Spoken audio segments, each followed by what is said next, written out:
There are nights you never forget. Not because they are dramatic, not because something extraordinary exploded on the surface of things, but because something shifts underneath, on that visceral level where real stories live, where people accidentally reveal exactly who they are and what they're worth. This was one of those nights, and I need to tell you about it. The restaurant had the kind of lighting engineered to make people feel important. Copper pendant lights hanging over every table, a warm amber glow that turns an ordinary dinner into an event, crisp white tablecloths promising a world where the finest details matter. It was a Saturday night, and the room was packed, humming with the polite murmur of people who had been taught that in places like this, the volume of your voice says just as much as your words.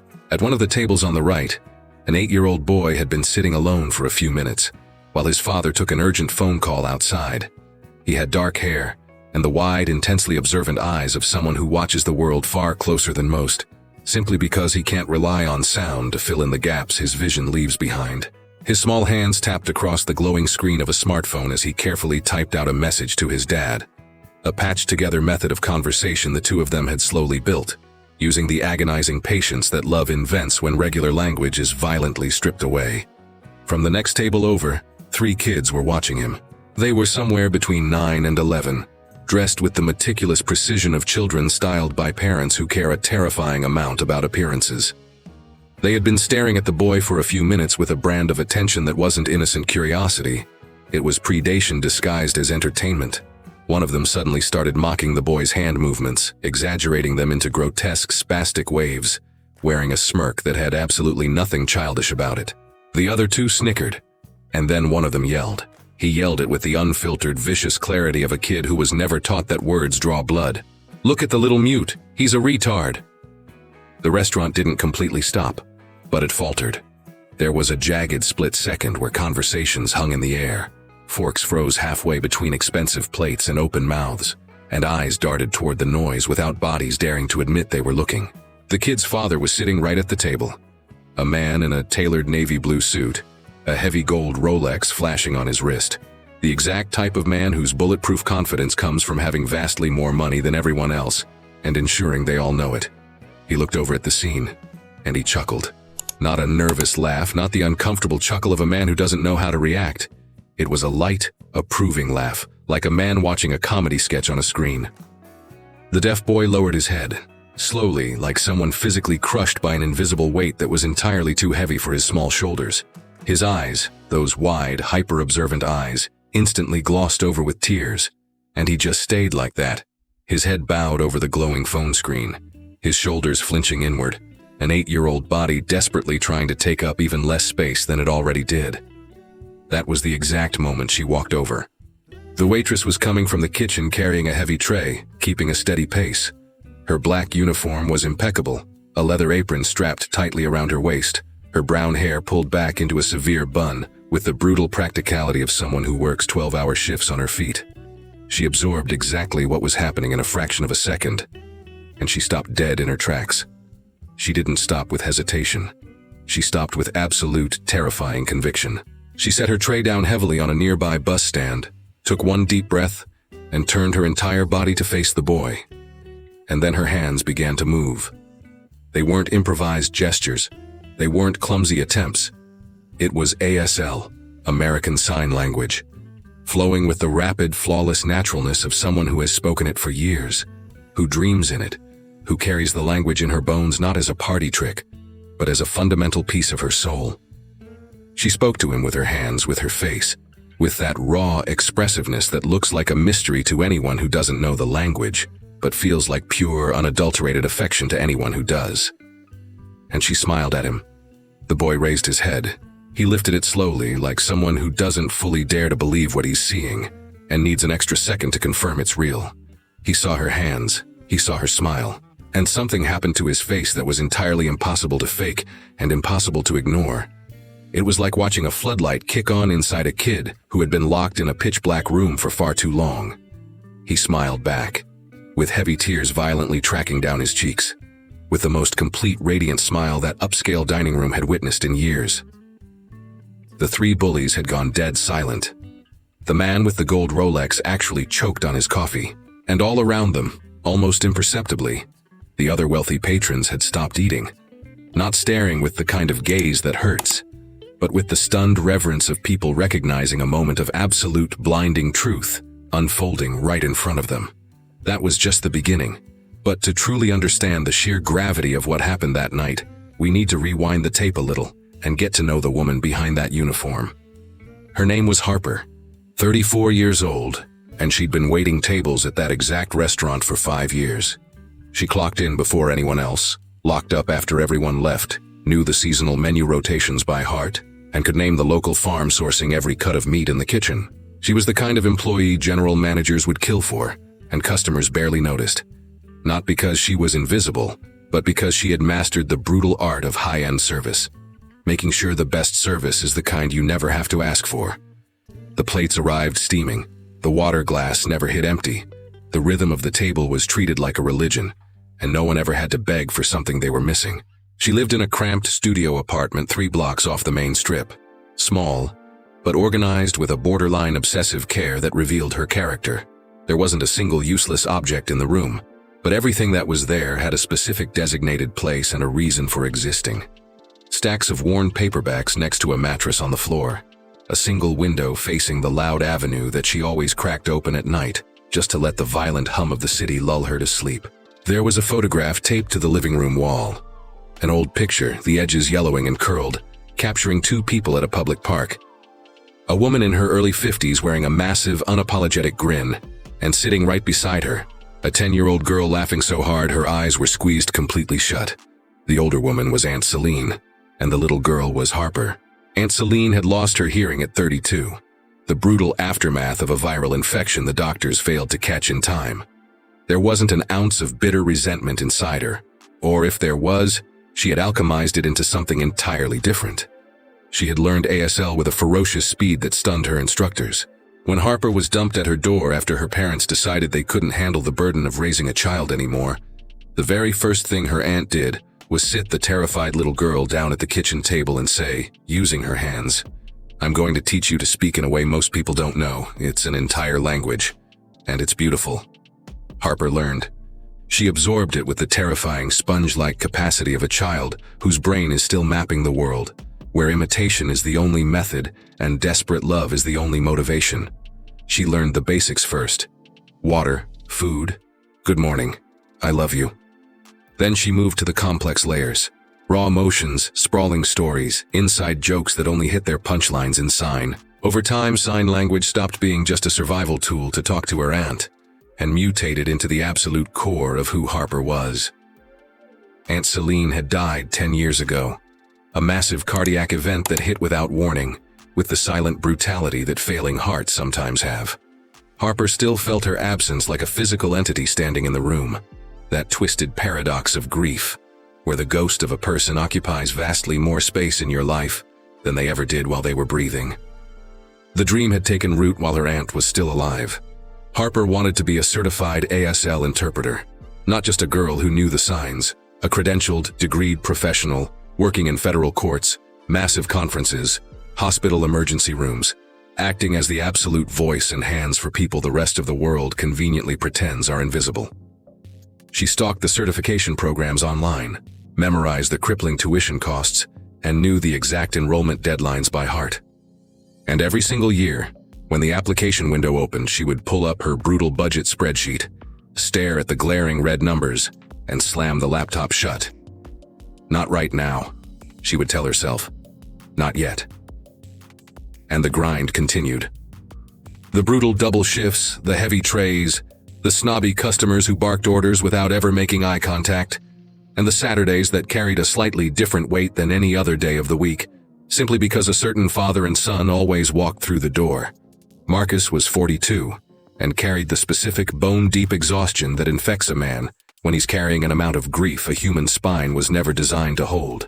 He was a tech entrepreneur, wildly successful by every miserable metric society uses to keep score. His startup was scaling, government contracts were clearing, his name commanded respect in the valley. But 2 years ago, he had pulled into his driveway on a random Tuesday afternoon to find a uniformed police officer standing on his front lawn, and that cop had delivered words that permanently break your brain, no matter how many years go by. His wife had been killed instantly by a drunk driver. Lucas was 6 when his mother was ripped away. He was 8 when Marcus dragged him into that upscale restaurant for the very first time on a Saturday night, desperate for a ritual, some kind of weekly anchor to prove to his kid that there was still solid ground, that he still had a dad, that there was a safe zone that belonged strictly to the two of them. Lucas had gone completely deaf at 4 years old, the collateral damage of a vicious strain of meningitis that ravaged his system and burned out his auditory nerves before the ICU doctors could stabilize him. Marcus had tried to learn ASL. He really, truly had, armed with the desperate determination of a father willing to bleed for his kid.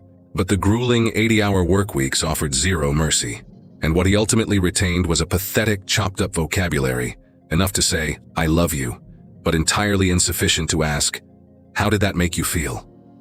They relied on texting, scribbled post-it notes, frantic improvised gestures, and heavy facial expressions.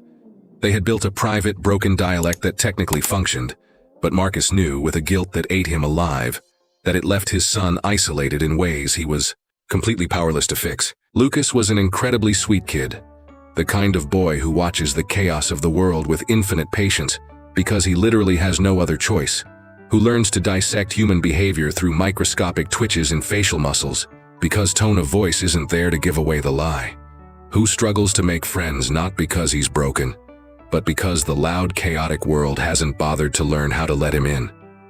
At school, he'd stand by the chain-link fence during recess.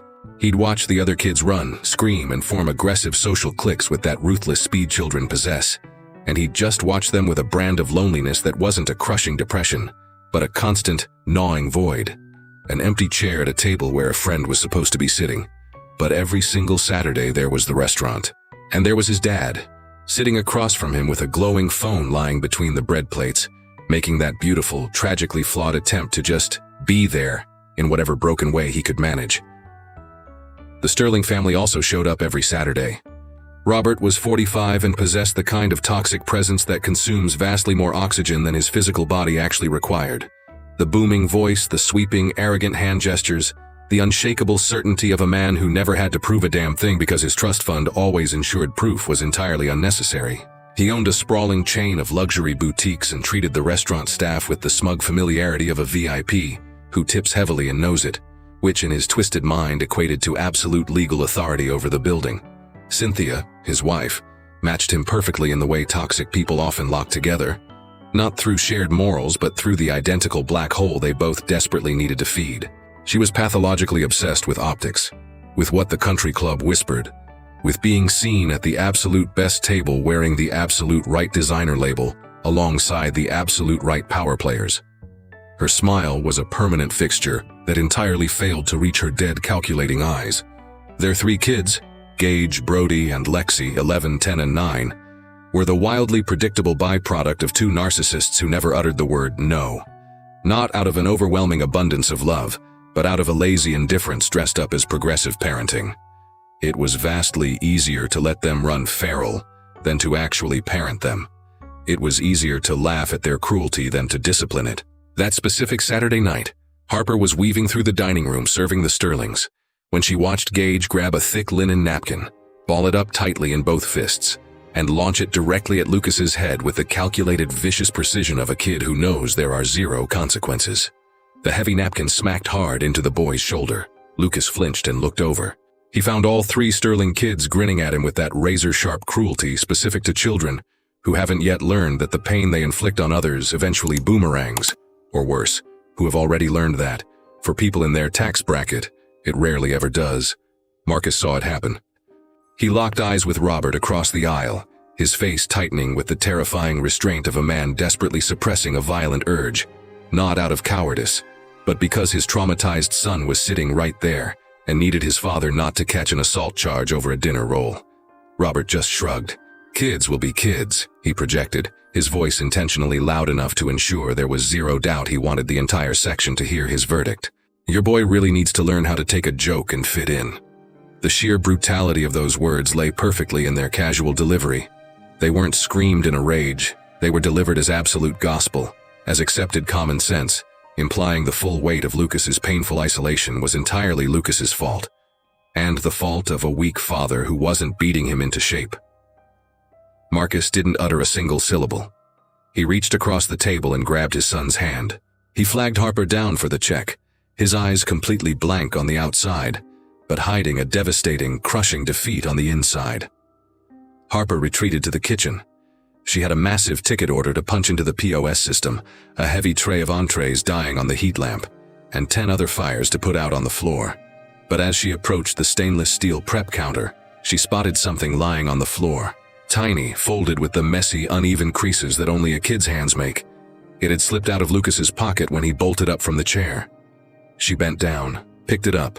It was a drawing, hand-drawn with a cheap blue ballpoint pen on a torn scrap of lined notebook paper. A jagged heart sat dead in the center, sketched with the imperfect, aggressive strokes of an 8-year-old that hold infinitely more raw emotion than actual artistic technique.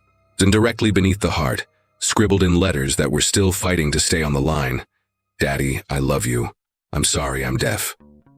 Harper stood frozen in the chaotic kitchen with the scrap of paper burning a hole in her palm.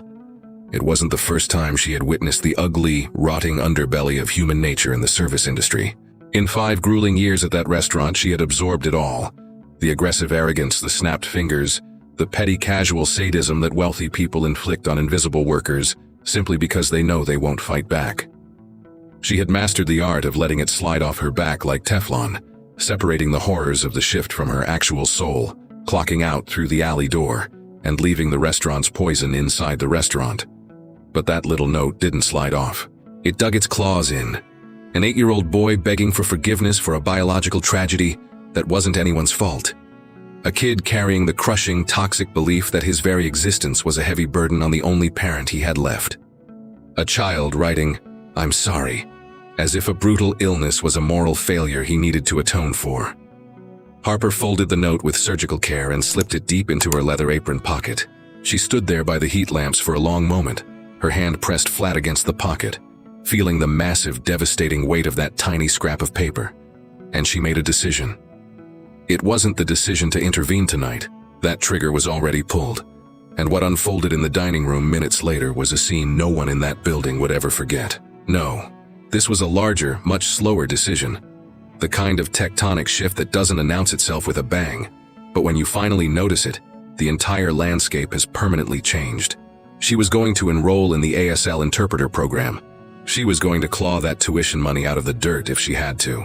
She was going to execute the exact mission Aunt Celine had planted in her brain 3 decades ago. The one she had shelved while waiting for a better time that stubbornly refused to arrive. Sometimes it takes a child's desperate apology to finally kick down a door you should have kicked down years ago. She kept the note hidden. She walked back out into the glowing dining room. And she went right back to serving the next table with her flawless, robotic composure, draped in the black uniform, the heavy leather apron, the severe brown bun. But inside, underneath the armor, she was already a fundamentally different person than the woman who had walked into that kitchen. And the following Saturday was rapidly approaching. The next Saturday rolled around, and Harper clocked in carrying that invisible shift inside her chest. It wasn't a change you could spot on the surface. The uniform was identically crisp. The bun was perfectly tight. Her grip on the serving tray was exactly the same. But she vibrated with the terrifying absolute certainty of a woman who has drawn a line in the sand and is no longer negotiating with her own fear. She had pulled Lucas's note out of her pocket and reread it every single night that week, kept it stashed in her apron like a radioactive talisman, reminding her exactly why playing it safe is sometimes the most cowardly thing a person can do. She arrived an hour before her shift, prepped her section with lethal precision, and she waited. The Sterling family kicked the front doors open at 10 to 8 right on cue, carrying that aggressive, obnoxious noise of people who require the entire room to halt and acknowledge their arrival. Robert led the charge, taking wide, entitled strides, glued to a phone call. Cynthia flanked him, sweeping the dining room with a sniper's gaze, instantly calculating if the crowd was elite enough to warrant their presence. The 3 kids fanned out between them like a swarm. Gage leading the pack with the puffed-up chest of an eldest son, explicitly trained to assert dominance through intimidation. Marcus and Lucas were already seated at their usual corner booth. Lucas had a small sketchbook propped on his knees, aggressively shading something with the total, unbroken hyperfocus of a kid who doesn't require a single drop of external validation to create. His father was doom-scrolling emails on his phone, wearing the grimace of a man desperately trying to amputate his brain from his startup, but failing miserably. It was a tragically ordinary scene, a loop Harper had witnessed so many Saturdays she could paint it blindfolded. The defeated slump in Marcus's shoulders when the fatigue hit his spine, the way Lucas aggressively chewed on his bottom lip when a sketch demanded perfection. The Sterlings crashed into their booth. Harper glided over with the leather-bound menus. She took their drink orders, punched them in, vanished into the kitchen and reappeared with the cocktails. The chaos of the floor had a frantic rhythm that usually acted as her shield. As long as she stayed locked in the tempo, she was bulletproof. Then Gage started his routine. This time the cruelty was dialed up. It was highly choreographed, a theatrical performance as if last week's lack of consequences had fed him raw meat. He actually stood up on the expensive upholstery of the booth, demanding his younger siblings' absolute attention, and began wildly flailing his arms in spasming, exaggerated arcs. He contorted his mouth into silent, mocking shapes, crossing his eyes, a vile, grotesque parody of sign language that wasn't ASL, wasn't any language but simply the raw, unfiltered sadism of a child who had been taught that humiliating the weak was the ultimate power trip. Brody and Lexi erupted into nasty, high-pitched laughter. Lucas didn't look up immediately. He was lost in his graphite shading, but then he felt something shift. That specific, sickening vibration deaf people sometimes sense when the room's energy aggressively turns against them. He slowly turned his head. He saw it. Harper was standing 6 feet away, balancing a tray of dirty martini glasses. She didn't hesitate. She slammed the heavy tray down onto the nearest empty table, straightened her spine, and marched directly over to the Sterling's booth with a terrifying, ice-cold composure. It wasn't the shaky calm of someone suppressing fear. It was the lethal calm of someone who had fully decided to pull the trigger. "Kids," she said, her voice dropping into a low, gravely register that required absolutely zero volume to carry massive weight. "Let's show some basic respect for the other guests in this room, all right?" A razor-sharp silence hung over the table for exactly 1 second. Then Cynthia slowly dragged her eyes up from the cocktail menu. It was the specific, venomous glare some women perfect after decades of weaponized wealth. A look that instantly calculates your net worth, categorizes you as subhuman garbage, and dismisses your entire existence in a fraction of a heartbeat. She looked Harper up and down, from the messy bun to the scuffed shoes, moving with intentional, insulting slowness. "Miss," she hissed, the absolute freezing temperature of her voice almost elegant in its calculated cruelty. "Tend to your own tables. My son is not your student to discipline." Robert didn't even bother looking up from his glowing iPhone screen, but a nasty, satisfied smirk crept across his jaw. Gage looked at his mother, then snapped his eyes back to Harper, and that vile, sneering smile exploded on his face again, the smug grin of a bully who just received explicit executive authorization to keep twisting the knife. Marcus, sitting just feet away in the adjacent booth, watched the entire collision with his arms tightly crossed over his chest, his face trapped in a miserable purgatory between desperate solidarity and absolute, castrating impotence. Harper stood rooted to the hardwood floor for a long second. Then Robert lazily raised his hand in the air without so much as glancing in her direction, using the dismissive, snapping gesture of a man hailing a cab in the rain, and threw his voice across the room. "Get the GM over here. Now." The general manager who scurried over was a 40-year-old corporate survivor who had learned through brutal industry trauma that a client dropping $2,000 a night is legally infallible, and that defending that sick logic, no matter how much it corroded his own soul, was the only thing keeping the restaurant's P&L out of the red. He materialized in under 2 minutes, absorbed Robert's quiet, furious demands with a grave nod, and then turned to Harper with the gutted expression of a man being forced to shoot a loyal dog. "Harper, apologize to the gentleman immediately," he ordered. The words were spoken in a low hiss, intended just for her ears. But Cynthia was leaning in like a hawk, and that razor-thin smile sliced across her face again. Harper stared at her manager's defeated eyes for a long, agonizing moment. Then she slowly turned her head and looked at Lucas. The kid had watched the entire execution. His sketchbook was slammed shut on his lap now, his wide eyes darting from Harper to the manager to the grinning Sterling family, dissecting the violent power dynamics of the room with the terrifying accuracy of a boy who relies on body language to survive. And when his eyes finally locked onto Harper's, they were screaming a question that didn't require a single hand gesture to translate. "What happens when you try to be the hero and the world brutally crushes you for it. Harper took a slow, jagged breath. "I deeply apologize for the disturbance, sir," she said to Robert, her voice completely dead, revealing the exact, agonizing price of the words leaving her throat. Robert didn't even grant her the dignity of a verbal response. He just gave a curt, dismissive nod, like an emperor accepting a forced tribute. Harper grabbed her tray and retreated from the booth, desperately clinging to the dignity of a soldier who tells herself she only lost a skirmish to survive the war, repeating the lie in her head until she could almost stomach it. Lucas dropped his head back down to his chest, and she couldn't erase that image from her brain.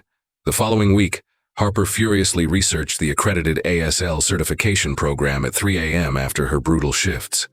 She tracked down a state-certified institute, pulled up the exorbitant tuition costs, and started running the math with the absolute cold-blooded seriousness of a woman building an escape tunnel. There was a way out. It was going to be a grueling, miserable crawl, but there was a way. She had no idea the next Saturday was going to take a match to her entire blueprint and burn it to ash. The night kicked off exactly like the rest. Marcus and Lucas in their corner bunker, the sketchbook, the iPhone, their silent, fractured ritual. The Sterlings kicked the doors open, generating the usual obnoxious shockwave. Harper worked the floor with her standard metronomic efficiency, utilizing her hyper-peripheral vision to track both booths without looking like she was running surveillance. Midway through the entrees, Lucas politely signed to his dad that he needed the restroom and slipped away from the table. Harper had her back turned, furiously clearing dessert plates from a foretop, when she caught a blur of motion in the reflection of the window. Gage had bolted up from his leather booth. She spun around slowly. She watched the 11-year-old predator stalking down the back hallway right behind Lucas, moving with the aggressive, purposeful stride of a kid who isn't going to the bathroom. He's hunting. Brody and Lexi were practically bouncing in their seats, watching the corridor with the sick anticipation of an audience waiting for the blood to drop. Harper slammed the dirty plates down on the nearest empty table and took off. She breached the hallway just in time to see Gage violently shove Lucas hard against the drywall. The bigger kid had both arms pinned on either side of Lucas's head, trapping him. His face inches from the deaf boy's, his mouth ripped open in a screaming barrage of vile, hateful slurs. Words he knew damn well Lucas couldn't hear, but he was screaming them anyway, because the goal wasn't to be heard. It was to inflict pure terror. Lucas couldn't hear the roar, but he felt the absolute crushing violence of the assault with every nerve ending in his body. The sickening heat of the forced proximity, the aggressive vibration of the screaming air, the twisted, feral rage contorting the older boy's face. The tears erupted instantly, a violent, involuntary reflex, hitting him the way trauma hits when the body realizes it is completely trapped before the brain even catches up. Harper exploded into the corridor. In 3 massive strides, she was on them. She violently jammed her forearm between the 2 boys, shoving Gage backward with the brutal, unapologetic force of a woman protecting a victim, and completely out of patience for gentle de-escalation tactics. Then she dropped to her knees, leveled herself with Lucas and wrapped her arms tightly around him. Lucas grabbed fistfuls of her black uniform and held on for dear life. Gage had stumbled 2 steps back, hitting the opposite wall. He stood frozen for a split second, his face twisting into the outraged shock of a spoiled prince whose torture session had been illegally interrupted. Then his eyes darted left and right, calculating the growing audience spilling into the hallway, and he opened his mouth and shrieked, "The waitress hit me!" The narrow corridor flooded with chaos in under 60 seconds. Robert shoved his way to the front before Cynthia even realized what was happening, fueled by that aggressive parental urgency that hovers between genuine protection and looking for a fight. When he saw his golden boy standing perfectly unharmed, but screaming bloody murder, the urgency mutated into something infinitely darker. It turned into the vindictive, foaming rage of a man about to nuke someone's life just because he has the financial firepower to do it. "What the hell did you just do to my son?"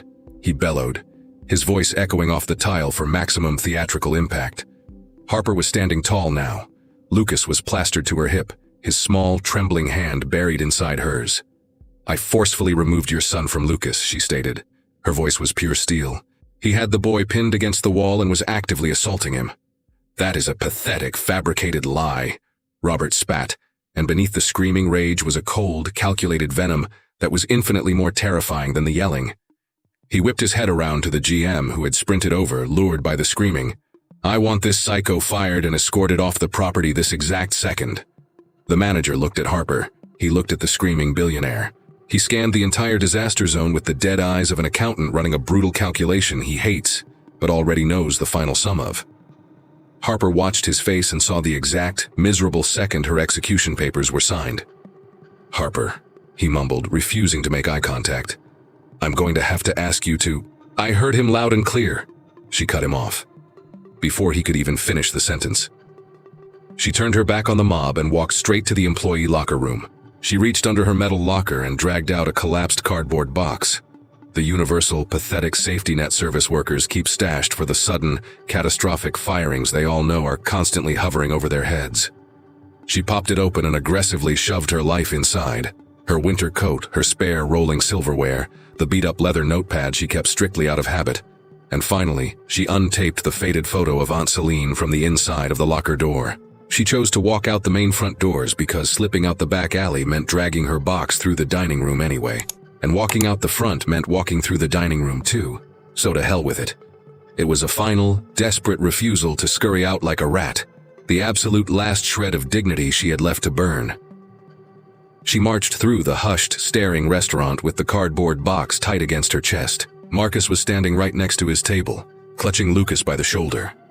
The father's face was locked in a mask of homicidal rage that had absolutely zero outlet in that moment. Lucas was staring at Harper with those massive, devastated eyes that didn't require a single word of sign language to scream exactly what was breaking inside his chest. Harper pushed through the heavy glass doors and stepped out into the biting night air. She stood frozen on the concrete sidewalk, the box heavy in her arms, staring blankly at the avenue. The taillights bleeding into the dark, the brutal machinery of the city grinding on with a catastrophic indifference that was entirely normal, yet physically sickening to endure. She heard the heavy glass door swing open behind her, small, frantic footsteps slapping the concrete. Lucas skidded to a halt right in front of her, his chest heaving from sprinting out of the lobby. He dug his tiny hand frantically into his jacket pocket. He ripped something out and shoved it toward Harper with both shaking hands. It was a bracelet. Strung together with cheap neon plastic beads, the exact kind you find in a $5 craft kit, carrying that beautiful clumsy imperfection of something engineered with absolute, unhurried devotion. The pattern was blue, green, and yellow, alternating in a rhythm that was almost entirely consistent, revealing the painstaking effort of a kid desperately trying to get it perfect. Tucked into the center of the plastic loop was a folded scrap of paper. Harper opened it with trembling fingers. The letters were massive, sprawling wildly across the lines like they were fighting to escape the page. "Thank you. You are my friend." She stood completely paralyzed on the sidewalk, staring at the sloppy ink for a long, suffocating moment. Then she looked down at Lucas. He was standing there with the hallway tears still drying on his face, his eyes locked on hers, waiting, not with frantic anxiety, but with the brutal, heartbreaking patience of a disabled child who has learned that the world always takes 10 times longer to answer him back. Harper dropped to her knees right on the filthy concrete. She threw her arms open, and Lucas crashed into her chest with the absolute devastating force of an 8-year-old boy whose heart is breaking, burying his face into her shoulder, wrapping his small arms like a vice around her neck, and he just held on for dear life. She held on too, crushing him to her chest. For how long she couldn't tell you. It didn't matter. Just long enough for the embrace to fuse into something unbreakable. When they finally pulled apart, she shoved the beaded bracelet onto her left wrist right there on the sidewalk, making sure he watched her do it. He smiled at her, that same blinding, radiant smile she had witnessed on that first copper-lit Saturday night. The smile that changed the entire gravitational pull of the room. Marcus materialized in the glowing doorway, gently flagging Lucas back inside. The boy looked at Harper one last time, raised his hand and threw a crisp, deliberate sign she recognized instantly. "See you later." She signed it right back, and she stood alone on the freezing sidewalk, clutching her pathetic cardboard box, the cheap plastic beads digging into her wrist, watching them disappear back into the warmth. Over the next few weeks, Harper quickly discovered that getting unceremoniously fired was merely the opening act of the nightmare. Marcus actually tracked her down. He called, left voicemails, and eventually showed up at her cramped apartment with an incredibly generous offer. He wanted to put her on payroll as Lucas's full-time ASL companion, to bridge the massive communication gap. To be the shield the kid desperately needed while Marcus was trapped in boardrooms. It was a lifeline. It made perfect, beautiful sense for exactly who she was and what she was built to do. But Robert Sterling had also been doing his math. In a corporate ecosystem that is vastly more incestuous than it appears to outsiders, where VIP names bounce around country clubs and whispered references carry the weight of law, Robert had begun planting explosives. No formal legal accusations, just casually dropped poison. Words have a terrifying ability to spread like a virus without ever taking a physical shape. Emotionally unstable, highly aggressive, dangerous incidents with high-end clients, dropped into the right ears over $200 stakes, casually mentioned in the exact venture capitalist circles where Marcus routinely hunted for funding, delivered with the chilling, plausible deniability of a concerned citizen just giving a heads up. Harper blasted her resume out to dozens of other upscale restaurants. A few bit and brought her in for interviews. 2 formally rescinded their offers the second they called her previous GM for a reference check. A third actually hired her, only to ghost her the night before her first shift with a sterile, one-line email citing a cultural mismatch with the team. The cramped apartment grew suffocatingly quiet, and then the process server knocked on her door and handed her the restraining order. She ripped the heavy manila envelope open. It looked far too dramatic to be real, but it was very real. It carried the official county headers, the stamped docket numbers, the suffocating legal jargon she couldn't fully translate, but understood well enough to feel the trap snapping shut on her leg.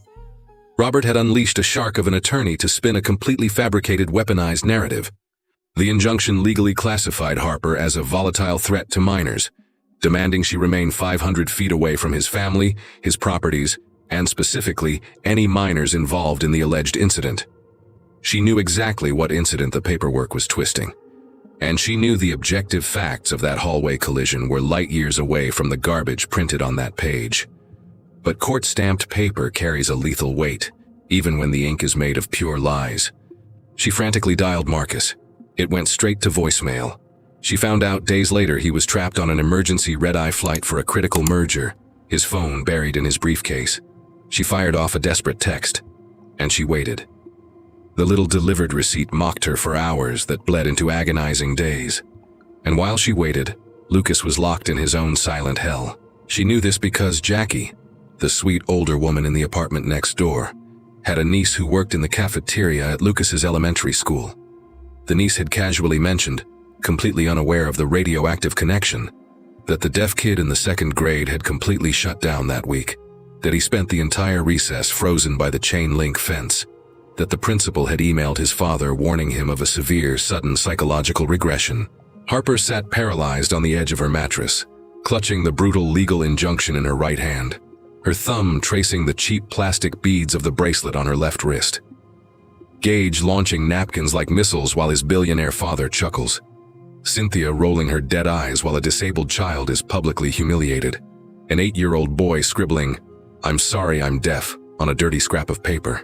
A waitress thrown out into the alley like garbage for daring to comfort a crying child. And now, a weaponized court order engineered specifically to ensure the only adult who ever stood up to them was legally banned from getting close enough to do it again. It's hard to believe anyone could be so ruthlessly, systematically evil, isn't it? Weaponizing the justice system, weaponizing their vast wealth, weaponizing their legacy last name just to annihilate the only person who treated that little boy like a human being. If your blood is boiling over this catastrophic injustice, smash that like button right now to prove you are standing in Harper and Lucas's corner. Because their story was not over yet, not even close. The apartment was officially gone on a rainy Thursday morning. It wasn't a cinematic screaming eviction with sheriffs kicking the door off the hinges. It was the slow, humiliating, invisible bleed of poverty. The quiet death spiral of a person who starts shuffling bills, using rent money to buy groceries, then using grocery money for bus fare, until the math completely flatlines and there's absolutely nothing left to shuffle. Harper tried to negotiate a payment plan with her landlord. He was incredibly polite, deeply sympathetic, gave her a 1-week extension, followed by a 3-day grace period, and then handed her the final notice with the gentle regret of a man who has done his Christian duty and now needs his real estate back. She walked out into the drizzle dragging a battered suitcase and holding the exact same cardboard box from the restaurant break room. It still held the winter coat, the spare silverware, the notepad, and the faded photo of Aunt Celine. The county overflow shelter was located on the absolute wrong side of the city, right behind the exhaust-choked bus terminal. It was a bleak concrete block managed on a shoestring budget that was always running on fumes. Razor-thin mattresses slapped onto rusted iron bunk beds, communal cinderblock showers reeking of industrial bleach, and a depressing common room filled with cracked plastic chairs facing a TV permanently muted on the news. The women inside had all crashed there for 100 different miserable reasons, but they all shared one brutal, unifying truth. Not a single one of them had ever planned on ending up here. Harper claimed a bottom bunk near a barred window. She unpacked her pathetic cardboard box with the exact same militant precision she used to organize her old apartment, folding her spare shirts into perfect squares, alphabetizing her documents, and propping the photo of Aunt Celine up on the metal bed frame like a religious shrine. It was a desperate psychological anchor, a refusal to let the chaos outside infect the last square foot of space she controlled. That night, lying flat on her back staring up at the peeling paint of the top bunk, her right hand instinctively drifted across her chest to find her left wrist. The neon-beaded bracelet was still there. How much longer she could afford to keep it on her arm, she had absolutely no idea. The brutal answer arrived 3 days later, on a freezing Tuesday morning, when the agonizing knot in her empty stomach stopped being an abstract discomfort and mutated into sharp, violent nausea. She stared down at the bracelet for an amount of time that completely defied measurement. The cheap plastic beads, blue, green, yellow, the erratic, desperate pattern of a little boy fighting to build something perfect. The tiny, trembling hands that had threaded it together and shoved it into her chest on a dark sidewalk with the dead serious gravity of unconditional love. Thank you. You are my friend. She squeezed her eyes shut until they burned. Then she stood up, walked 2 blocks through the freezing wind to a run-down corner bodega, and sold the bracelet to the cashier, a heavy-set woman who collected cheap costume jewelry and handed over 5 crumpled dollar bills without asking a single question. Harper shoved the dirty cash into her coat pocket, walked out the glass door, made it exactly halfway down the alley, and collapsed against the brick wall. She wept, a silent, catastrophic weeping that produced absolutely no sound. Just violent, racking tremors in her shoulders, hot tears scalding her freezing cheeks, and a crushing agony in her chest that human anatomy entirely fails to explain. She wept for the plastic bracelet. She wept for the entire universe that bracelet represented. The terrified child who built it, the radiant smile under the copper lights, the freezing sidewalk, the tiny hand clutching her apron. She wept for Aunt Celine, who had taught her that the language of the broken is sacred, and that standing up for the voiceless is the most dangerous form of love. She wept for her own shattered life, completely stripped of shame, because sometimes breaking down in a filthy alley is the absolute only luxury a person has left that the world can't legally confiscate. Then she aggressively wiped her face with her sleeve, patted the $5 in her pocket, and she kept moving. The city's main public library unlocked its heavy glass doors at 9 in the morning and kicked everyone out at 6. Harper quickly became the first ghost to slip inside and the last ghost to leave. Not because she was dodging the cold. There were fast food lobbies, the shelter, the bus terminal for that. But the library had a bank of public computers hooked up to high-speed internet, and those computers held the exact arsenal she needed. She hunted down advanced ASL instructional modules with a tactical, militaristic obsession. No random browsing, just the lethal focus of a scholar preparing for war. She burned through the foundational vocabulary she already owned, pushed aggressively into high-level syntactic structures, medical terminology, and the microscopic facial grammar that separates a novice from a fluent native signer. She filled a cheap notebook with microscopic, frantic handwriting, drilling complex signs under the computer desk so no one would stare, replaying the fluid hand shapes in her mind during the long, miserable walk back to the shelter. It was a severely flawed garbage substitute for a $20,000 university certification program. She knew that perfectly well, but it was the only weapon she had left. The head librarian, a stern woman in her mid-50s named Mrs. Gable, quietly began placing an out-of-order sign on the corner computer every morning before Harper arrived, reserving it strictly for her, without a single word ever being exchanged. It was a silent, profound grace, the exact kind of invisible solidarity that people who have survived hell offer to those they recognize are currently burning in it. Harper thanked her with a small, exhausted smile every single morning. Mrs. Gable answered with a single sharp nod. It was enough. The cash-under-the-table gig at the Highway Diner materialized out of thin air, the way desperate jobs usually do. A woman at the shelter knew a guy who knew the owner, who was bleeding staff and needed a warm body for the brutal graveyard into morning shift because his main waitress blew out her knee. The diner was a rotting, neon-lit shack 40 minutes outside the city limits, sitting in that desolate purgatory where massive interstates cross, and the only things moving are 18-wheelers and regret. It was a violently different universe from the Michelin star restaurant. No curated lighting, no tasting menus, no hedge fund managers checking their Rolexes. But Harper slowly discovered a strange, brutal comfort in the grease-stained booths. The ghosts who haunted this diner at 3 a.m. weren't performing for anyone. They were broken, they were starving, they were trapped in the dead space between running away and arriving nowhere. There was absolutely zero status to maintain. Just black coffee and thick mugs and stale pie under a plastic dome. She worked the grueling 5 a.m. to noon shift, caught the exhaust-choked bus back to the city, marched straight to the library computer, and then crawled back to the shelter mattress. That was the cycle. She grew terrifyingly thin, not a dietary choice, but the brutal mathematics of surviving on leftover hash browns scraped off plates at the end of a shift, of weeks where the loose change didn't add up no matter how aggressively she cut corners. The baggy, mustard-yellow diner apron swallowed her frame, but her face gave away the horror. Hollowed-out cheekbones, dark, bruised shadows sinking into her eye sockets, carrying that specific, translucent fragility of a human being who has been redlining at the absolute limit of survival for way too long. She blocked it out.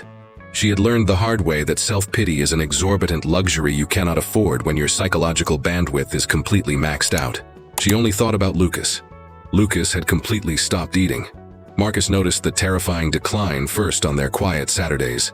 The expensive plates pushed away completely untouched. The dead one-word text replies. The horrifyingly vacant stare of a boy whose physical body was sitting in the booth, but whose soul had retreated into a fortified bunker that refused all visitors. Then the nightmare bled into the weekdays. Marcus would pace the hallway at midnight, check his son's cracked bedroom door, and find the lights blazing. The 8-year-old lying completely rigid on his back, staring unblinkingly at the ceiling. The night terrors erupted in the third week. Marcus would jolt awake at 2 a.m. to find Lucas standing silently in his bedroom doorway, his face slick with terrified tears, his small hands frantically searching the dark for his father, with a mute, suffocating panic that was infinitely more traumatizing than a screaming fit.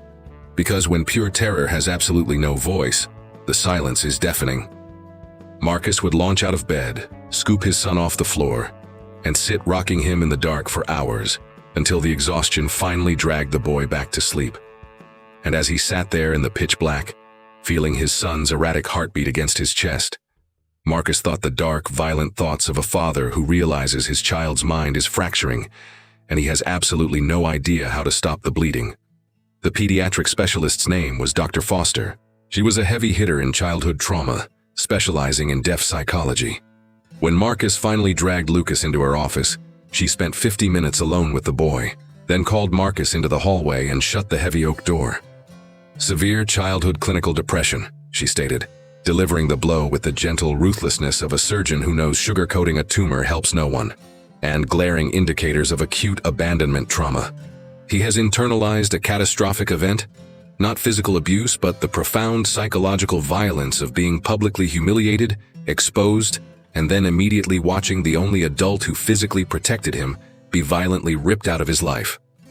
Marcus went dead quiet. "Does he ask for her?" he choked out, his voice cracking. "With his hands, yes. Constantly," Dr. Foster replied. "He wants to know where she went." Marcus closed his eyes, leaning his head back against the cold drywall.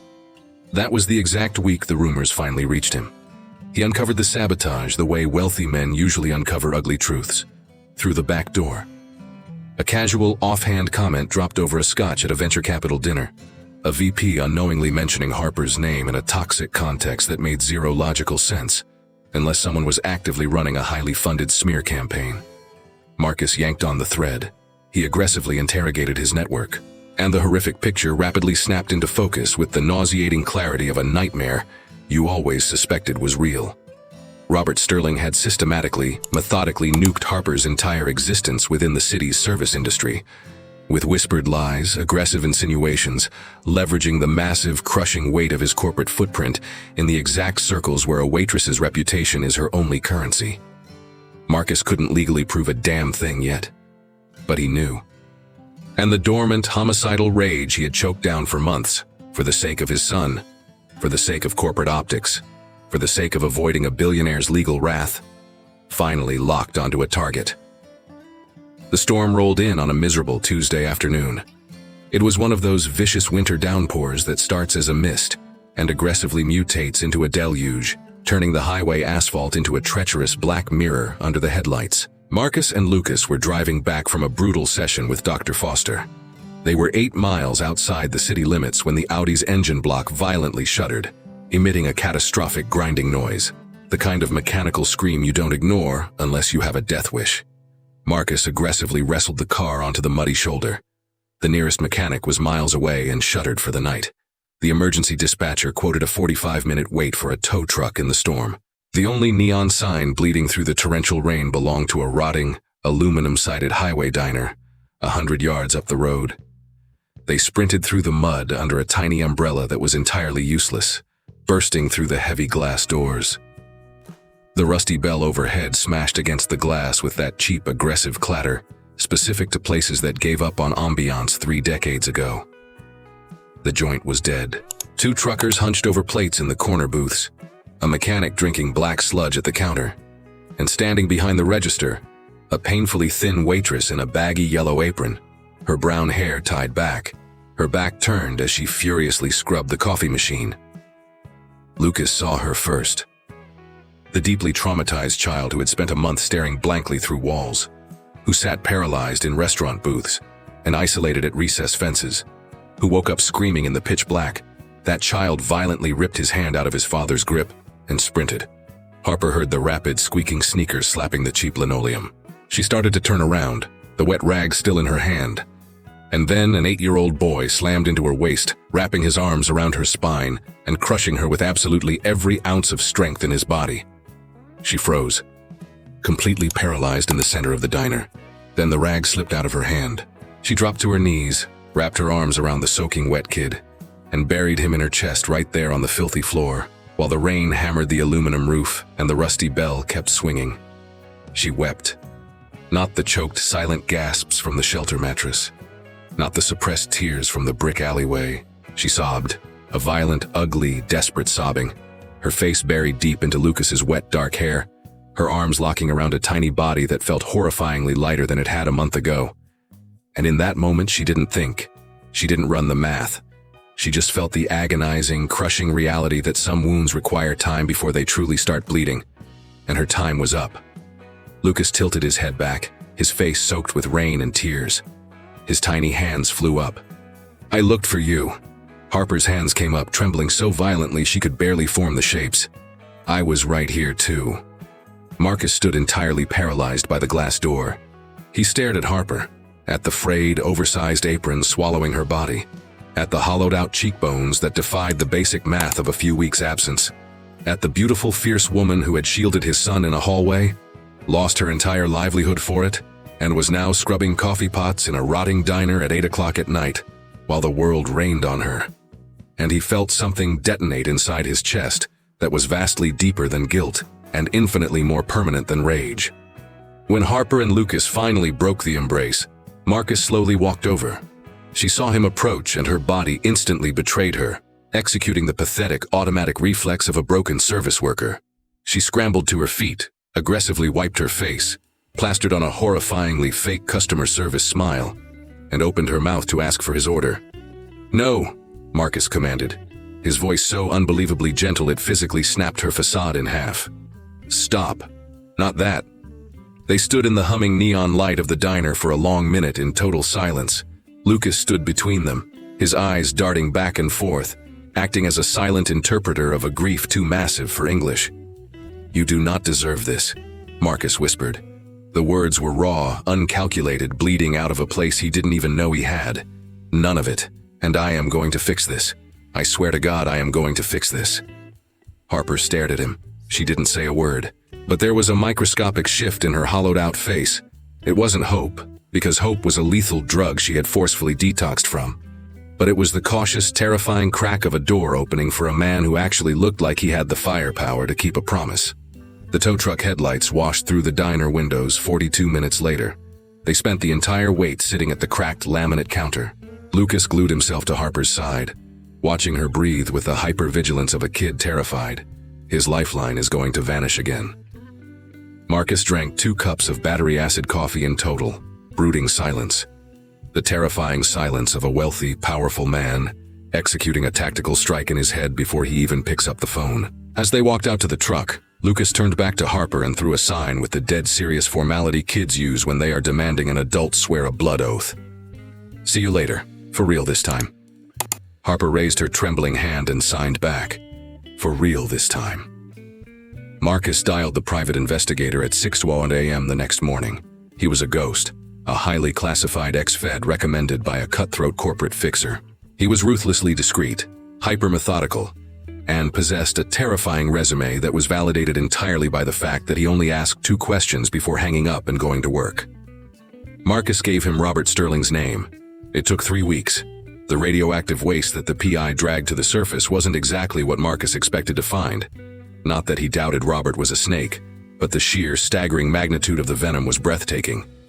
Robert Sterling had engineered a massive, sprawling ecosystem of white-collar rot, with the arrogant sloppiness of a billionaire who truly believed he was a god.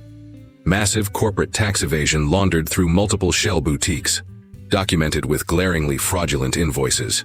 Highly illegal kickbacks securing municipal zoning permits that magically benefited his commercial real estate empire on 2 separate occasions. And buried in the collateral damage, the exact digital footprints of his smear campaign against Harper, including the fabricated affidavits used to secure the fraudulent restraining order through a dirty judge. Any single one of those files, in isolation, was a career-ending felony. Together they were a federal indictment gift wrapped with a bow. Marcus didn't play games. He took the entire unredacted dossier straight to the district attorney's office with his lead corporate counsel, executing a ruthless 2-hour closed-door meeting that ended with a formal case number and the immediate launch of a grand jury probe. The DA was blunt. This was going to be a bloodbath, but it would take time. White-collar RICO cases move at the speed of bureaucracy. Subpoenas had to be drafted, bank records seized, dominoes lined up. Robert Sterling was, for the moment, still drinking expensive scotch and breathing free air. But the atmosphere had permanently changed. There was a massive legal crosshair painted on his back. There was a mountain of hard evidence sitting on a federal prosecutor's desk. There was a phantom investigator still digging up bodies. And there was Marcus, who had made a blood oath in a rotting diner during a rainstorm, and who possessed the capital to ensure hell followed. The promise hadn't been made with a cinematic speech. It was delivered with the terrifying, blunt simplicity of a man who hasn't quite figured out the logistics of the execution, but knows with absolute certainty that the target is going down. And Lucas, who read the truth in the microscopic tension of human muscles because he couldn't rely on lying voices, had absorbed his father's promise with the absolute gravity of a child deciding to believe again. That, for the moment, was enough oxygen to keep the fire burning. The PI called Marcus on a random Friday afternoon. His voice carried a strange, static hesitation, the tone of a lethal professional who just unearthed a landmine that wasn't on the map and has no idea how to defuse it over the phone. "I'm sending a supplemental encrypted file to your server right now," he stated. "But before you open it, you need to know I ran this specific background check 3 separate times because I was absolutely convinced my algorithm glitched. It didn't." Marcus cracked the encrypted PDF that night in his home office, long after Lucas was asleep. He skimmed the first 20 pages. More financial rot, more shell companies tied to Robert, further confirmation of the municipal bribery. Bulletproof. Devastating. Then he scrolled down to section 2. He read the paragraph. He stopped breathing, and he read it again. He slammed his laptop shut, grabbed his phone, and dialed Harper. She picked up on the second ring, her voice thick with the gravelly exhaustion of someone dragged out of a dead sleep. But as Marcus began reading the investigator's findings verbatim over the line, the silence on her end mutated into a dense, suffocating vacuum. Not the silence of someone ignoring the call, but the paralysis of a human brain violently short-circuiting as it tries to process an impossible reality. Cynthia Sterling, born Cynthia Hayes, was Harper's estranged biological cousin. The bloodline traced directly back through Aunt Celine, the deaf woman who had taught Harper how to speak with her hands, who had salvaged a broken 10-year-old girl and injected an entire beautiful language into her veins. Aunt Celine was the biological sister of Cynthia's grandmother. The two factions of the family had suffered a catastrophic scorched earth falling out 4 decades ago over a contested will. A war that, like all vicious family wars, wasn't actually about the cash, but about toxic pride, perceived betrayals, and who was left entirely behind in the dirt. Cynthia had grown up fully aware that there was a pathetic, poverty-stricken branch of the family tree rotting away somewhere. It's the kind of toxic trivia a narcissist hoards either as a quirky cocktail party anecdote or as a weaponized complex of silent superiority. Cynthia heavily favored the latter, and she had absolutely no idea that the pathetic cousin was the waitress in the black uniform fetching her martinis every Saturday. She had no idea that the woman whose livelihood her husband had just annihilated shared her DNA. She had no idea that the hands her sociopathic son had viciously mocked were the exact same hands that had learned to sign from their shared aunt. The sheer, staggering irony of it was so mathematically perfect, it felt like the universe was executing a sick joke. Like an architect of karma had drawn the blueprints. Harper sat completely paralyzed on her 2-inch shelter mattress, the cheap burner phone pressed hard against her ear, long after Marcus stopped talking. "Harper, are you okay?" he asked, his voice laced with genuine panic. "I'm thinking," she whispered. And she was. She was thinking about Aunt Celine, not the frail, fading woman with the failing heart at the end, but the fierce, vibrant woman of her childhood. The woman who sat at the chipped kitchen table with a terrified 10-year-old and signed, "I'm going to teach you to speak in a way most people don't know." The woman who had died 10 years ago, leaving behind absolutely nothing but a faded photograph and a language permanently hardwired into Harper's nervous system. She died broke, Harper had always told herself. Penniless, isolated, and fiercely loved by a niece who had nothing but love to give. But there was a massive, gaping hole in the narrative, and it was that violent, gnawing instinct that forced her, the very next morning at dawn, to drag the beat-up cardboard box out from under her iron bunk bed, the box that had survived the apartment eviction, the upscale restaurant, the grease-stained diner, and start tearing through the bottom. Aunt Celine's surviving physical legacy was pathetically small. Harper had kept the papers purely out of sentimental grief, not practicality. A yellowed birth certificate, useless utility receipts, a cracked leather address book filled with dead numbers, and photographs she had memorized the pixels of.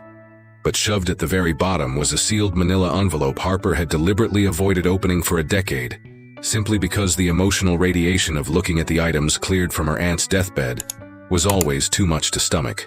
This time she ripped it open like a surgeon. A photograph slid out. It was a Japanese man she had never seen in her life, mid-50s, wearing a sharp, tailored suit, offering the polite, restrained smile of a man who hates cameras but humored the photographer anyway. Scrawled on the back, in Aunt Celine's shaky, phonetic Portuguese handwriting, the handwriting of a woman who learned to spell by watching lips, not reading textbooks. Hiroshi. Love doesn't need sound to be real. A wooden rosary slid out next. And finally, a folded letter. There was no name on the envelope, just the desperate opening line of a confession written by someone who was running out of time and hurling a message in a bottle into the void. "If you are reading this, it is because my heart failed before I could find the courage to tell you to your face." Harper read it with her heart hammering against her ribs. Aunt Celine had secretly married a wealthy Japanese logistics executive named Hiroshi Yamamoto when she was 40 years old. A man who had relocated to Brazil to aggressively expand his family's shipping empire, who had enrolled in a Portuguese immersion class where Celine worked as a filing clerk, and who quickly discovered that the profound silence between two people can be infinitely more articulate than any spoken language on earth. They eloped at a grimy municipal courthouse with 2 random clerks as witnesses. 0 fanfare, 0 reception. Hiroshi's conservative family in Tokyo vehemently rejected the union. Celine's Brazilian bloodline, the venomous half that still spoke to her, was too busy cannibalizing each other over petty grievances to even notice. And the two of them lived inside that marriage with the fierce protective secrecy of people who know that true happiness only survives if you keep it hidden from the vultures. Hiroshi suffered a catastrophic widowmaker heart attack 2 years later. But he had left a bulletproof will. He left his entire personal estate to Celine, not a billionaire's ransom, but a massive, life-altering fortune. 3 prime commercial real estate properties registered exclusively in her name. The lucrative spoils of his aggressive investments, carrying a market value that would have guaranteed Celine a life of absolute, untouchable luxury. But Celine never saw a single dime. The letter laid out the horrific truth she had only managed to untangle in the final, agonizing months of her life, far too late to launch a legal war. The legal deeds had been intercepted and forged.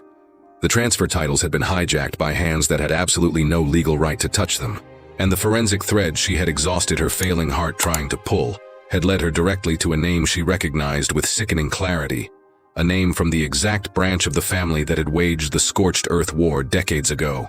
A war that, she finally realized, was never about pride. It was a calculated, predatory strike for cash. Celine didn't write the thief's name in the letter. She didn't have to. The breadcrumbs were glaringly obvious to anyone who knew the twisted family tree. The letter ended with a final, desperate directive. If you ever find yourself needing justice, find this man. He knows the absolute truth. His address is in the blue notebook, tucked on the very last page. Harper frantically dug through the box and ripped open the cracked blue address book. On the very last page, shoved into the binding where she had missed it 100 times because it blended into the spine, a name, a neighborhood, and a phone number carrying a dead area code. The man who unchained the front door was 80 years old, possessing the terrifying, untouchable dignity that only comes from outliving all your enemies. He wasn't the apologetic, shuffling kind of old. He was sharp, standing tall in a vintage 3-piece suit that was clearly the pinnacle of bespoke tailoring 30 years ago and was still maintained with militant care. His thick, black-rimmed glasses magnified piercing, intelligent eyes. He was a retired probate litigator. His name was Arthur Vance. When Harper stood on his porch and spoke Celine's name, he froze holding the brass doorknob. His face went slack, registering the shock of hearing a ghost speak from across a decade. Then he slowly pulled the heavy oak door wide open and stepped back. "Come inside," he breathed. "I knew someone would knock on this door eventually." They sat across from each other in his cavernous, leather-scented library for 2 hours. He validated every single word of the letter with the surgical, methodical precision of a lawyer who had guarded the evidence in a vault waiting for the statute of limitations to expire. Hiroshi Yamamoto hadn't just been his client. He had been a close, personal friend. Hiroshi had drafted that will fully aware that millions of dollars attract rats from the walls. He had mandated duplicate filings, stashed certified copies in offshore lockboxes, and explicitly told Arthur on his deathbed that if Celine's inheritance was ever compromised, Arthur held the absolute nuclear codes to annihilate the thieves. What had actually transpired, Arthur explained with the cold diagnostic detachment of an oncologist reading a terminal scan, was a masterclass in white-collar predation. Someone with intimate knowledge of the family's internal chaos had flawlessly forged the required signature stamps to legally divert the property deeds out of probate before the ink on Hiroshi's death certificate was even dry. It wasn't a crime of opportunity by a desperate amateur. It was a highly sophisticated, premeditated strike. Cynthia was 22 years old at the time, and she had just married Robert Sterling. Harper went completely dead silent when Arthur dropped the name. It wasn't out of shock. The puzzle pieces had been aggressively locking together in her brain for the last hour, bracing her for the final impact. But there is a massive, agonizing difference between a dark suspicion and a confirmed reality. And that difference slammed into her chest and crushed her lungs. Aunt Celine had died penniless. She had died gasping for air in a suffocating, crumbling apartment, completely unaware that she had been financially slaughtered by a blood relative who couldn't even be bothered to attend her funeral. She had spent her final years teaching a broken little girl how to speak a language of love, convinced she had absolutely nothing material left to leave her, entirely because a sociopath in a designer dress had robbed her blind before she could even grieve her husband. Arthur Vance slowly pushed himself up from his leather armchair. He walked over to a massive, dark mahogany safe bolted into the corner of the library. He unlocked it with a heavy brass key he pulled from his vest pocket, and he returned carrying a box. It was small, crafted from heavy black lacquered wood with a stunning gold Japanese kanji character engraved deeply into the lid. Harmony. The box carried that specific, terrifying density that objects accumulate when they have been locked in the dark, waiting for a detonation. He extended it to Harper using both hands. She popped the brass latch. Resting inside on a bed of crushed black velvet was a necklace. a delicate, flawless gold chain holding a massive, breathtaking green jade pendant. It was polished glass smooth, radiating a color so violent and deep, it looked like the stone was actually glowing from the inside out, trapping something ancient beneath the surface. It was the Yamamoto family crest, Arthur explained softly, the jade symbol of absolute continuity, passed down through generations as a blood oath that certain legacies survive the grave. Tucked directly beneath the heavy gold chain, folded with the militant precision of someone guarding the Holy Grail, were 3 sheets of thick, official, watermarked paper, property deeds. 3 prime commercial real estate plots legally registered to Celine Hayes, bearing every required state and federal authentication stamp, and signed by Hiroshi Yamamoto in an elegant sweeping script that married Japanese calligraphy with English cursive. Arthur had quietly consulted a high-end commercial appraiser just last month. He mentioned this with the terrifying, casual smoothness of a man who had been wargaming this exact conversation for a decade. The current liquid market value of those 3 properties, factoring in decades of inflation and gentrification, was hovering right around $4 million. Harper sat completely paralyzed, staring down at the thick deeds, at the glowing jade pendant, the wrinkled, trembling hands of Arthur Vance, who had guarded her life's salvation in a dark safe, while she scrubbed toilets in a highway diner. "Why?" she choked out, her voice shattering. "Why did you wait this long?" The old lawyer offered a smile of profound, unbreakable peace, the smile of a man who knows his soul is entirely square with the universe. "Because Celine explicitly ordered me to wait until the rightful heir came kicking down the door," he said softly, his pale eyes piercing through his thick lenses. "And I have learned over 80 years on this earth that the right person usually arrives exactly when they have suffered enough to know exactly what to do with the power they are about to be handed." Harper's fingers locked like a vice around the lacquered wooden box. Outside the heavy library windows, the city grinded on with its usual sickening indifference. Sirens wailed, tires hissed on the wet asphalt, the brutal machinery of the world refusing to stop, just because a starving waitress sitting in a retired lawyer's living room had just realized she was holding the detonator to a nuclear bomb. But inside that room, clutching the box in her lap, feeling the heavy jade against her palms, the silence was completely different. It was the terrifying, electric silence of the calm. Right before the absolute slaughter, the lawsuit was officially filed on a freezing Monday morning, the sun barely cresting the skyline, the marble courthouse still reeking of industrial bleach and cheap coffee from the basement cafeteria.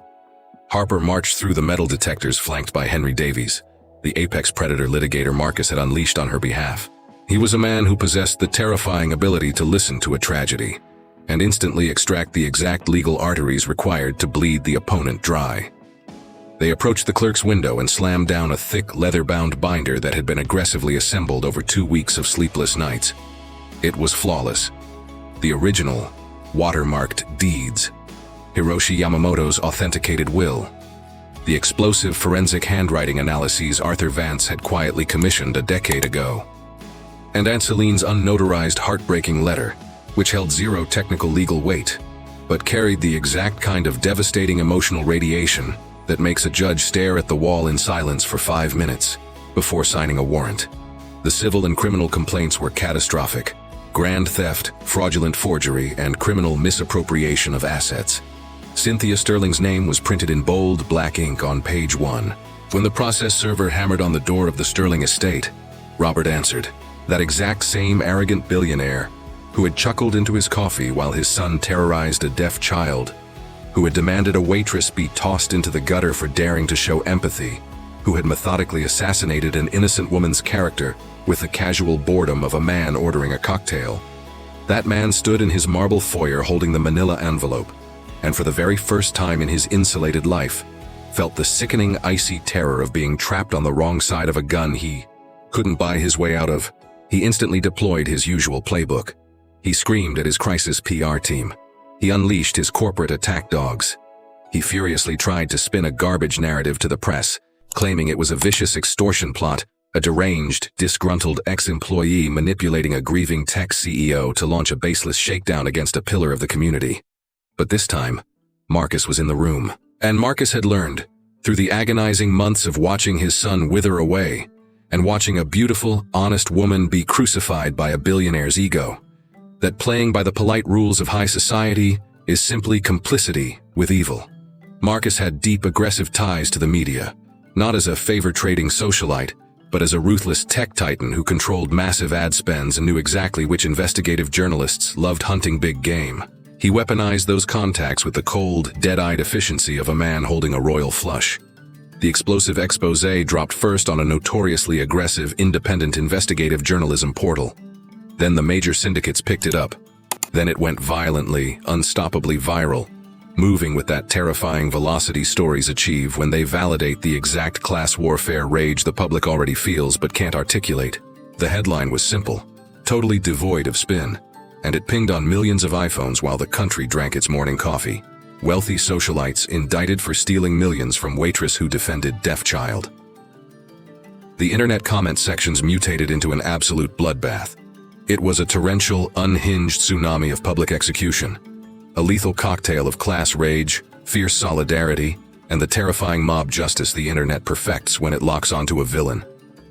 Harper's name trended, Lucas's name trended, and Robert and Cynthia Sterling's faces were plastered across millions of screens in a digital crucifixion that no crisis PR firm on earth had enough cash to scrub from the servers. The preliminary injunction hearing was scheduled for a Thursday morning. Harper woke up an hour before her alarm. She lay flat on her back, staring up at the ceiling. Not the rotting plaster of the homeless shelter, but the clean white ceiling of a modest, secure apartment Marcus had aggressively fronted the lease for the second the legal war began. She dressed in the absolute best clothes she owned.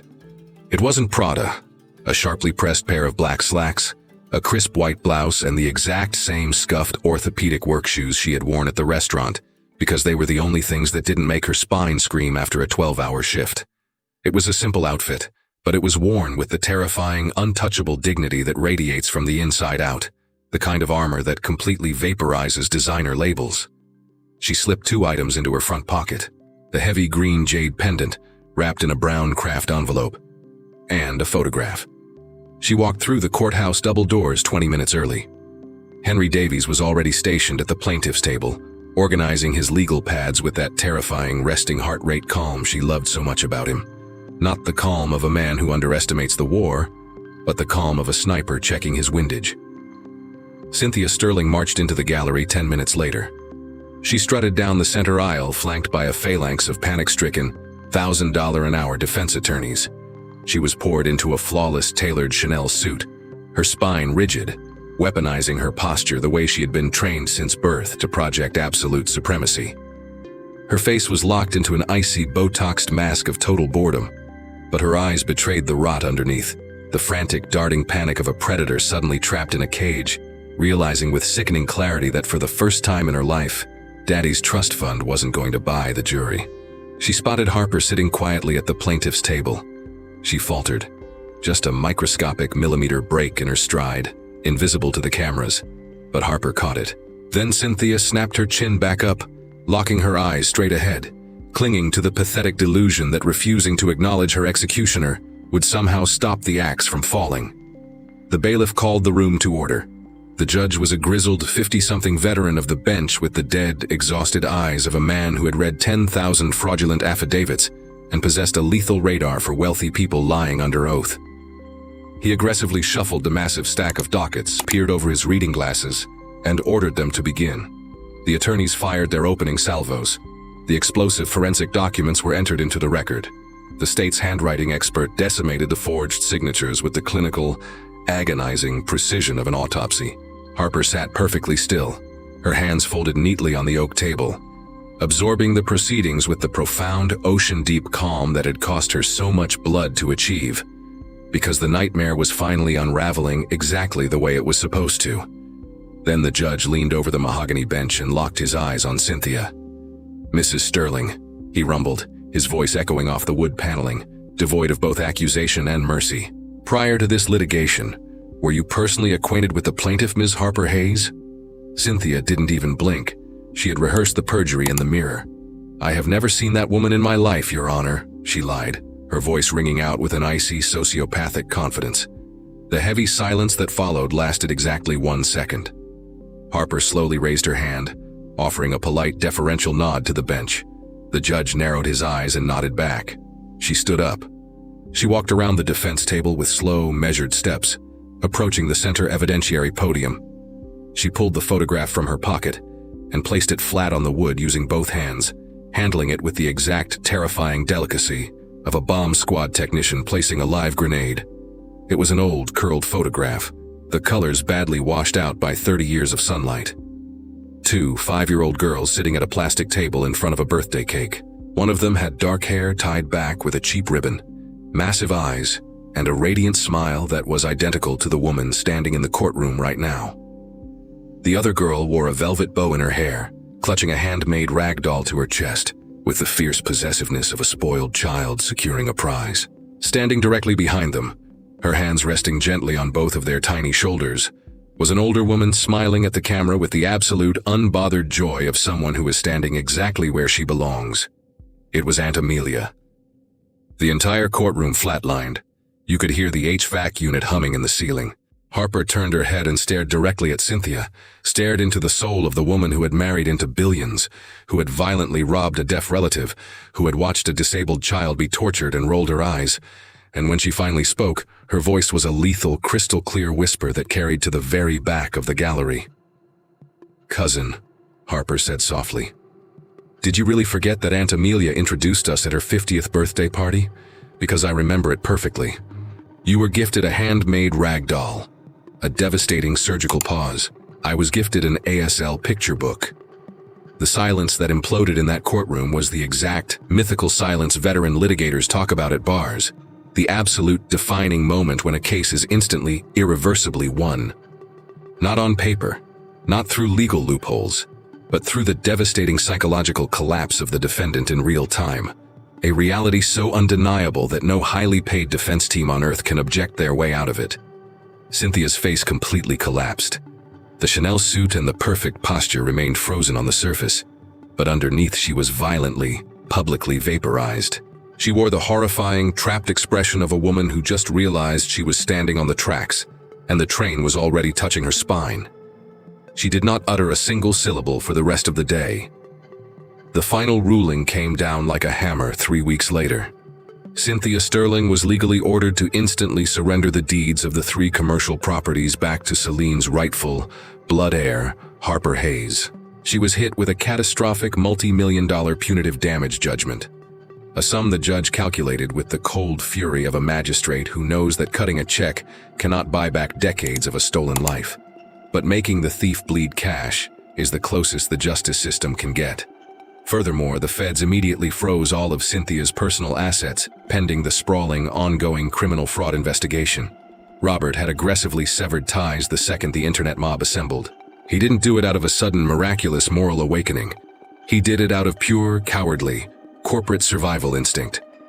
When Cynthia's face was plastered across the Wall Street Journal next to the words grand theft and federal forgery, Robert ran the brutal cost-benefit analysis he used for everything in his life, realized the ship was taking on water, and instantly threw his wife to the sharks. He grabbed the 3 kids, fled the state to his mother's heavily guarded compound, and had his elite divorce attorneys serve Cynthia with catastrophic separation papers. He didn't even have the spine to hand them to her face-to-face. He abandoned the mansion, abandoned the defense strategy, abandoned the marriage, leaving Cynthia trapped in the burning wreckage of the empire she had stolen. And that is exactly how her story ended. Completely, horrifyingly alone. Facing federal prison, bank accounts frozen, her socialite friends vaporized, her name permanently etched into a public, humiliating criminal record. And somewhere in the ashes of that destruction, there was a brutal, uncompromising justice. It wasn't the joyful, cinematic kind of justice that makes you cheer, because the total annihilation of a human life is still a tragedy, even when the person absolutely begged the universe to destroy them. But there was a profound, stabilizing clarity to it. The terrifying clarity of a 30-year-old debt finally being collected in full. Harper aggressively liquidated one of the commercial properties the following year. She took the massive cash wire and immediately paid the full tuition for the highest-tier, federally accredited ASL interpreting program in the country. Not the cheap online knockoff, not the library videos, but the elite, grueling university program Aunt Celine had planted in her brain when she was 10 years old. She survived 2 brutal years of academia with the terrifying, unrelenting focus of a woman who isn't just learning a trade, but is fulfilling a blood prophecy. She was the oldest student in her cohort, and she obliterated the grading curve in every single category that actually mattered. On graduation day, the university auditorium was packed, sweltering with the loud, chaotic joy of hundreds of families who desperately wanted to be there. Harper walked across the stage to accept her diploma wearing the black robe, her hair perfectly pinned back, radiating the absolute terrifying presence of a woman who survived a war no one else in the room even knew was fought. Scanning the screaming crowd, she locked eyes with Lucas before she even spotted Marcus. The boy was sitting perfectly rigid in his chair, drilled with the understanding that ceremonies require respect. But his small hands absolutely refused to stay still. They were flying, executing the rapid-fire, complex ASL vocabulary he had mastered over the last 2 years, with a breathtaking fluency that stunned even Dr. Foster. As Harper grabbed her diploma, Lucas's hands exploded into a phrase everyone in the deaf section of the auditorium instantly translated. "Congratulations. I knew you could do it." She threw her head back and laughed, a loud, brilliant, unchained laugh she hadn't felt in her chest in over a decade. Sitting right next to Lucas, Marcus was clapping furiously, wearing the warm, permanent smile of a surrogate father that had been forged in the fire of the last 2 years. Because that is exactly what happens when a broken man steps up to protect a child and a woman with everything he has. The trauma slowly burns off, the roots dig deep, and the fierce loyalty mutates into a profound, unshakable family that requires zero legal paperwork to exist. And in the absolute last chair of the highest balcony, standing up a little slower and stiffer than the rest of the crowd, Arthur Vance clapped his weathered hands, the hands that had guarded a black lacquered box in the dark for a decade, waiting for the right woman to knock on his door. Harper drove to the cemetery on a quiet Sunday afternoon. She brought a cheap bundle of wild daisies, the exact kind Aunt Celine had always kept in a mason jar on the kitchen table, the kind that grow like weeds through concrete and don't require expensive soil to be beautiful. She stood in front of the granite headstone for a long time. The autumn wind tore through the ancient oaks, filling the cemetery with that specific heavy peace engineered for the dead, a silence that eventually morphs into the perfect frequency for having a conversation that doesn't require a verbal answer to be entirely real. She reached into the pocket of her coat and pulled out the craft paper envelope. She slid the heavy jade pendant out. The green stone caught the harsh sunlight, glowing with that violent, impossible depth, as if the rock had trapped everything the living were too terrified to say out loud. Harper knelt down and placed it gently on top of the headstone, pressing her hands flat against the cold marble with the exact gesture that means offering in ASL and love in every other language on earth. "I did exactly what you told me to do," she whispered, not to the stone but to the freezing air, and to whatever piece of her aunt was still hovering in the trees. "And I mastered what you taught me." She stood there in the cold for a few more minutes. Then she turned and walked back to her car, her hands completely empty, but her chest radiating with a profound, anchoring lightness.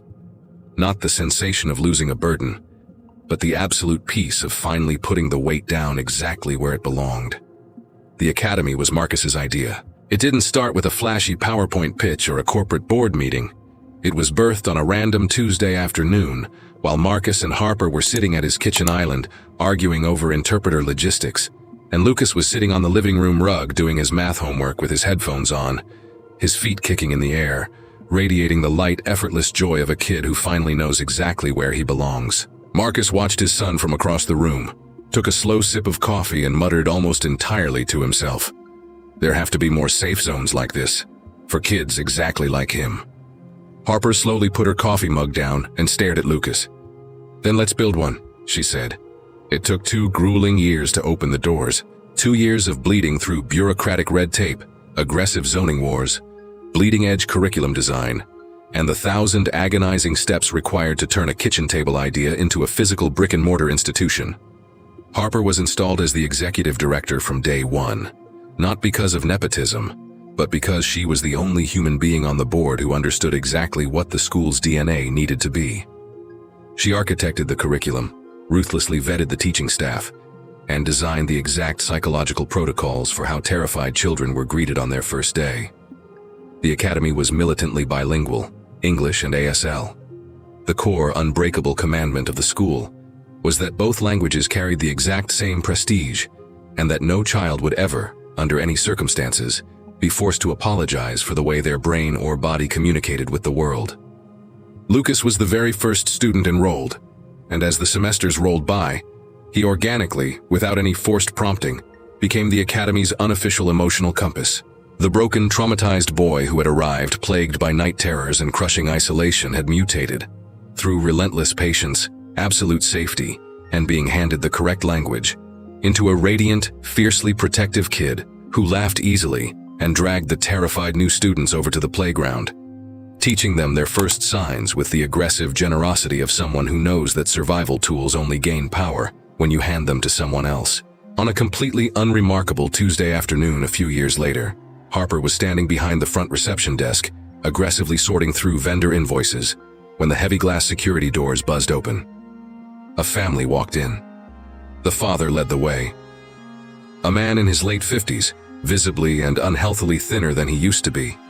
His face had completely lost the bloated, aggressive arrogance of a man accustomed to sucking all the oxygen out of the room. He was wearing off-the-rack slacks and a wrinkled polo, but his eyes were glued entirely to the child, whose hand he was gripping tightly, a tiny, terrified 6-year-old boy with massive eyes, scanning the loud, chaotic lobby with the hyper-vigilant, exhausted curiosity of a kid who has been rejected by 10 other schools and is trying to figure out if this one is going to hurt him too. The little boy was deaf. Harper instantly recognized Robert Sterling before he even reached the desk. He recognized her at the exact same fraction of a second. He stopped dead in his tracks, his spine locked up, not with the aggressive, puffed chest dominance of his past, but with the specific sickening paralysis of a broken man who realizes he has just walked into the absolute last sanctuary on Earth, only to find the god of that sanctuary is the exact woman he tried to destroy. There was no Cynthia flanking him, no vicious $1,000-an-hour lawyers, no gold Rolex, no booming demands for the manager. There was just a gutted, exhausted father desperately clinging to his disabled son's hand, begging the universe for a place where his boy wouldn't be thrown away. Harper stood frozen behind the reception desk for one long, heavy second. Then she walked around to the front. She stopped right in front of the terrified 6-year-old, dropped to one knee to level herself with his eye line, and raised her hands. She began to move her fingers with the flawless liquid grace that had taken her an entire lifetime of bleeding to perfect. And she said to the boy, in perfect ASL, wearing the exact same blinding, radiant smile she had worn on a Saturday night under copper lights when an 8-year-old boy first lifted his head, "Welcome. Here you are exactly like everyone else." The little boy stared at her face, he stared at her moving hands, and he smiled. Robert stood perfectly still above them. His face wasn't registering hope, and it wasn't registering cinematic redemption. It was registering something infinitely more painful and profound. It was the devastating, silent realization of a man staring down the barrel of his own catastrophic life choices, finally understanding the sheer, apocalyptic scale of the evil he had inflicted on this woman, and the staggering, impossible magnitude of the grace she was handing him anyway. Harper stood back up. She looked Robert dead in the eye for one brief second, with absolutely zero malice, zero triumphant gloating, and zero of the vindictive rage that would have been entirely justified after the hell he had put her through. She looked at him with the cold, gentle objectivity of a professional who has a job to do and refuses to compromise her integrity, regardless of the monster standing on the other side of the desk. "The front office coordinator can handle your registration forms," Harper said smoothly, her voice betraying absolutely nothing. "We have an opening for the September cohort." And she turned her back on him and walked into her office. "Now I ask you, if you were in Harper's shoes, would you have opened the doors for Robert the exact same way? Would you have possessed the superhuman restraint to leave the past bleeding on the sidewalk outside? Or would you have slammed the door in his face and let him drown? Drop your absolute honest opinion in the comments. I want to know exactly how you would have handled it. They say justice is blind, and sometimes it's agonizingly slow. But sometimes it arrives holding the hands of the exact people the world tried to silence, the ones who learned the right language at the exact right moment, completely unaware that one day, that language would be the only weapon they needed to burn the empire down and rebuild it. And when real justice finally kicks the door in, it doesn't need to scream. A single gesture is enough. If you love stories that hit you right in the chest, stories about absolute human dignity, the brutal ticking clock of karma, and justice that violently finds a way even when every single door is bolted shut, hit that subscribe button and ring the bell to join our family. Because there is always one more story waiting in the dark to be told. And the next one might be exactly the one you need to hear today.